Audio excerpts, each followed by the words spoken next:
कभी सपनों को हालात रोक देते थे, लेकिन अब बदल रहा है हरियाणा। लखपति दीदी योजना ने दिया महिलाओं को नया सहारा। अब लाखों बहनों की सालाना आय 1 लाख से ऊपर पहुंच रही है। इस योजना से मैंने एक छोटा सा बुटीक खोला है, जिससे मुझे लाभ हुआ है। मैं नायब सिंह सैनी सरकार का धन्यवाद देना चाहती हूँ। ड्रोन दीदी योजना ने गांव की बेटियों को दी तकनीक की उड़ान। अब महिलाएं ड्रोन उड़ाकर खेती में नई क्रांति ला रही हैं। लाड़ो लक्ष्मी योजना ने बेटियों का भविष्य बनाया सुरक्षित। हर महीने बेटियों के खाते में 2100 रुपए की राशि सीधे पहुंच रही है।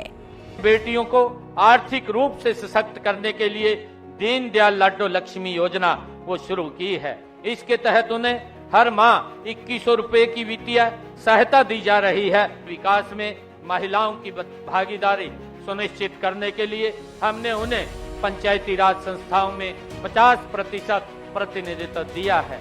बहन बेटियों को उच्च शिक्षा के देने के लिए प्रदेश में खोले गए 80 कॉलेजों में से 30 विशेष रूप से लड़कियों के हैं। आज पोस्ट ग्रेजुएट तक लड़कियों को मुफ्त शिक्षा दी जा रही है। मुख्यमंत्री विवाह शगुन योजना ने बेटियों की शादी में बढ़ाया सम्मान और सहयोग।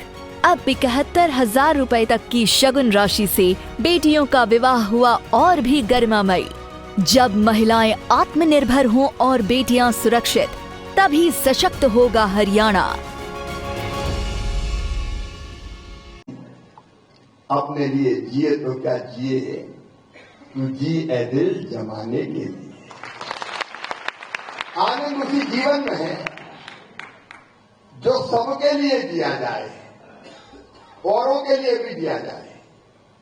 मेरे मन में कई विचार आते हैं। मैं बहुत विस्तार में उनको नहीं जाऊंगा, अपने काम की बात करूंगा बच्चों की। जैसे औरों के लिए जीना तो क्या करना चाहिए, तो एक चीज जैसे आज मैंने यहां कहा, मैंने अपने विभाग में सबसे कह दिया, जब जाओ साल श्रीफल स्मृति चिन्ह। अब आप सोच के देखो, मैं नीचे बैठे और ऊपर बैठे सब साथियों से कहता हूं, एक अपन गमछा डालते गले में कितने का आता है? 200, 250, 300। एक बुके खरीद कर दो नेताजी को, तो बुके तो 400 से कम का नहीं आता। और उसके बाद क्या उपयोग उसका? तो मैंने अपने विभाग में कह दिया, कोई ऐसा स्वागत नहीं होगा। अगर स्वागत स्नेह का प्रदर्शन करना है तो एक पेड़ लगा दो और फोटो डाल दो। बोलो सही बात है कि नहीं? सब बोल के बताओ सही बात है कि नहीं? अब पेड़ क्या करता है? मेरे बेटा बेटियां बैठे भांजे भांजे, बताओ उनको जीने के लिए कौन सी चीज की जरूरत है? और ऑक्सीजन कहां से मिलती है?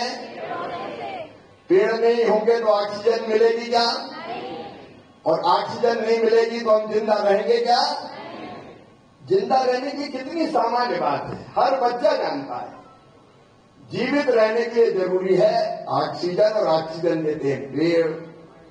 तो पेड़ चाहिए कि नहीं चाहिए? पेड़ चाहिए। बीच में बहुत पेड़ कटे और उसके कारण आप जानते हैं जलवायु परिवर्तन, क्लाइमेट चेंज के खतरा पैदा हो गए। धरती की सतह का तापमान अब देखो, अभी तो होली गई नहीं कि तप रहा है, कितनी गर्मी पड़ गई अभी से। मैं विस्तार में नहीं जा रहा बात के, एकमात्र इसका हल है। और पेड़ केवल हमें जीवन नहीं देता। एक पेड़ पे देखो, कभी आम खेड़ा जाना है बगल में, शमशाबाद सूरज भाई के क्षेत्र में बरगद का पेड़ कितने एकड़ में फैला है? 5 एकड़ में बरगद का पेड़ फैला है, 10 बीघा में। और उस बरगद पे कितनी जिंदगी पल रही है? पक्षियों का घर वो बरगद है, कीट पतंगे चीटे चीटी। एक बड़े पेड़ में देखो बेटा बेटियों, लाखों जीवन पलते हैं, लाखों जीवन। अगर वो पेड़ नहीं रहा, ये लाखों जीवन भी नहीं बचेंगे।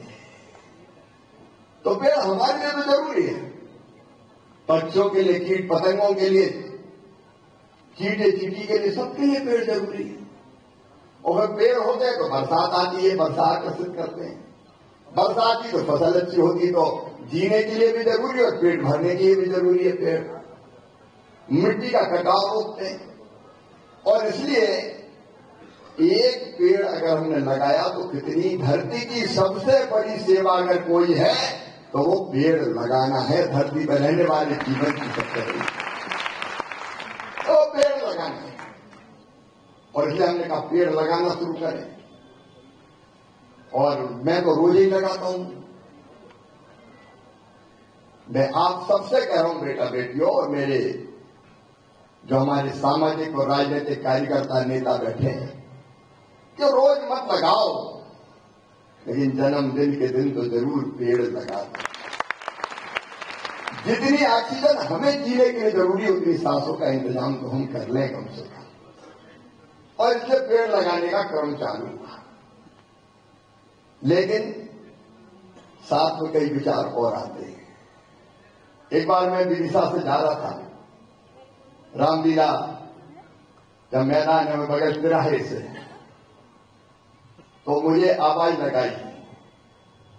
हमारे एक साथी ने वो क्या पेटे खजूर बेच रहे थे, पन्ना, और कहा कि जो चलने की गाड़ी नहीं है, बड़ी दिक्कत होती है। इतने लोग हैं जो दिव्यांग हैं, ढंग से चल नहीं पाते, लेकिन हमारा फर्ज नहीं है कि हम उनकी ऐसी व्यवस्था करें कि जिससे वो चले फिरे भी और काम धंधा रोजगार भी उनका चले। और इसलिए मन में तय कर लिया कि अपने क्षेत्र में जितने दिव्यांग हैं सबको बैटरी से चलने वाली साइकिल चाहिए, उनकी जिंदगी भी तो चलनी चाहिए। अगर उनके काम नहीं आए तो तुम काय के जनसेवक, काय के नेता, काय के सांसद, तो मन में तय होगा करना है। मेरे बेटा बेटू मेरे पास बच्चे कुछ आए और मुझे कहा कि मामा हम ये कई तरह की परीक्षा देते हैं, लेकिन उसके पहले कोचिंग जरूरी है, और कोचिंग के लिए जाते हैं तो पैसा बहुत लगते हैं। कोचिंग क्लास के लिए बहुत पैसा लगते हैं, और उतने पैसा हमारे पास नहीं है, तो तुम फीस का इंतजाम करवा दो। अब मेरे मन में लगा कि 1 की फीस, 2 की फीस, फिर हमें लगा साथ में पहले कोचिंग, एक संभावना कोचिंग क्लास निःशुल्क चलाती थी भोपाल में, उसमें से बच्चों का पीएससी में भी सिलेक्शन हुआ।